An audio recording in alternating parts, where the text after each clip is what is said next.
আজকে আমাদের যারা বৌদ্ধ মাইনরিটি, এদের সুখ দুঃখ হাসি কান্না বলার মতো কোনো সুযোগ নাই। সবার ঠিকানা একটাই, কুল্লু নাফসিন যায়কাতুল মাউত। কিন্তু আজকে আমাদেরকে যিনি এই স্টেজে নিয়ে আসছেন তার প্রতি কৃতজ্ঞতা জানাচ্ছি, তার প্রতি আমরা কমিটমেন্ট ব্যক্ত করে যেতে চাই। আমরা চাই সামনে এই চরমরাইয়ের হাত ধরে আমরা বিশ্বাস করি ওনারা নেতৃত্ব দেওয়ার মতো ওনারা ডিজার্ভ করে। তো আসুন সবাই মিলে এই চরমরাইয়ের হাতকে আমরা শক্তিশালী করি। আবার মর্নিং শোজ দ্য ডে, সকালের সূর্য থেকে বোঝা যায় এই দিনটা কেমন যাবে। নিশ্চয় আমরা আজকের এই মহাসমাবেশ থেকে নিশ্চয় একটা মেসেজ রিসিভ করতে পারি। মানুষ কি চায়? মানুষ পরিবর্তন চায়। এই পরিবর্তনের রাজনীতি যিনি স্বপ্নে ধারণ করেন, লালন করেন, যিনি রাত দিন পরিশ্রম করে যাচ্ছেন, তিনি আর কেউ নয়, তিনি আমাদের এই ভাই, আমাদের এই গার্ডিয়ান, যিনি স্বপ্নদ্রষ্টা। আমাদের আজকে তিনি এই এত বড় আয়োজন করেছেন, আমাদের করিম ভাই, জালাল ভাই, যাদের নেতৃত্বে আজকে এই আন্দোলন, ইসলামিক আন্দোলনের আজকে এত বড় মহাসমাবেশ, এখান থেকে নিশ্চয় আমরা একটা মেসেজ পাই।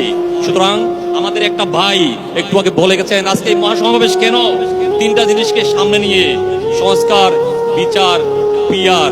আসলে আমরা এই সমস্ত ওয়ার্ডের বিশ্লেষণ প্রয়োজন, আনলেস শুধু আমরা কিছুই জানবো না।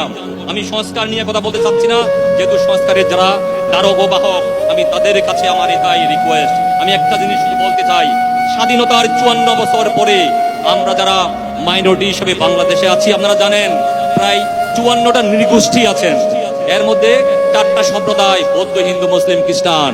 কিন্তু অতীব দুঃখের বিষয়, আমাদেরকে বারে বারে যারা স্বপ্নের লেলিহান, যারা স্বপ্নের বাতাবরণে এই মাইনরিটিকে ইউজ করে যখন সংসদে যায়, তখন তারা এই সংস্কারের কথা ভুলে যায়। সো আমি চাই যারা এবার সংস্কারে যাবেন, যাদের সংগঠনের মধ্যে, যাদের গঠনতন্ত্রে রূপরেখার মধ্যে থাকবে, যাদের মধ্যে ইসলামী আন্দোলনের যেটা গঠনতন্ত্র সেখানে পরিষ্কার আছে সংখ্যালঘুদের অধিকার প্রতিষ্ঠা, এই জিনিস আমি কাদের মধ্যে দেখি নাই।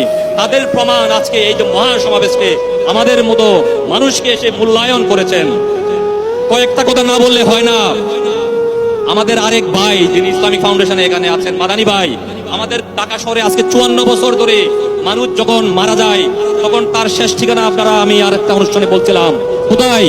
সবার ঠিকানা একটাই, কুল্লু নাফসিন যায়কাতুল মাউত। অতীব দুঃখের বিষয়, আমরা যখন মারা যাই আমাদের সেই ঠিকানা ঢাকা শহরে কোথাও ছিল না। আমাদের এই এক ভাই মাদানী ভাই, যেটা এই সরকারের সাথে আঘাত করে, এই সরকারের সাথে পরিশ্রম করে উত্তরা সেক্টরে উনি এই জায়গাটা করে দিয়েছেন। তাই আমি আজকের এই সমাবেশ থেকে আমাদের বৌদ্ধদের পক্ষ থেকে এই সংগঠনের সবার প্রতি প্লাস মাদানী ভাইয়ের প্রতি কৃতজ্ঞতা জানাচ্ছি। উনি এত বড় মানবতার পরিচয় দিয়েছেন। কয়েকটা জিনিস, যদিও সময় অনেক কম, আমি না বললে হয় না। আপনারা দেখবেন স্বাধীনতার 54 বছর পরে আজকে আমাদের যারা বৌদ্ধ মাইনরিটি, এদের সুখ দুঃখ হাসি কান্না বলার মতো কোনো সুযোগ নাই। কারণ যেভাবে ইলেকশনগুলি হয়, আমরা দেখবেন একাদশ জাতীয় সংসদে যখন ইলেকশন হয়, আপনারা এই আন্দোলনে যে ভোট পেয়েছিল অথচ সেই ভোটে 4র্থ নম্বরে হয়। দুঃখের বিষয়, ভোট পেলে কি হবে? এই যে শুভঙ্করের ফাঁকি, এই জন্য আমাদের প্রয়োজন প্রপোর্শনেট, এই যে পিয়ার, এটা খুব প্রয়োজন। কেন? আমি যদি আমার ভোট দেওয়ার পরে আমার রাইট এস্টাবলিশ করতে না পারি, তাহলে আমার ভোট দেওয়ার কোনো প্রয়োজন নাই। সুতরাং আমরা চাই আমাদের এই গোষ্ঠী যারা বাংলাদেশে 42 লক্ষ বৌদ্ধ বাস করেন, যদি আমরা 1/3 ভোটার হই, আপনি তাহলে আসে কত জন? 342, 2 লক্ষ লোকে যদি একটা সিট পাওয়া যায় তাহলে আমরা 7টা সিট পাই। এই পর্যন্ত আমরা শুধু আমাদেরকে ইউজ করা হয়েছে। কিন্তু আজকে আমাদেরকে যিনি এই স্টেজে নিয়ে আসছেন তার প্রতি কৃতজ্ঞতা জানাচ্ছি, তার প্রতি আমরা কমিটমেন্ট ব্যক্ত করে যেতে চাই। পিয়ারের বিকল্প নাই, পিয়ারের বিকল্প নাই। আমরা চাই সামনে এই চরমরাইয়ের হাত ধরে আমরা বিশ্বাস করি ওনারা নেতৃত্ব দেওয়ার মতো ওনারা ডিজার্ভ করে। তো আসুন সবাই মিলে এই চরমরাইয়ের হাতকে আমরা শক্তিশালী করি।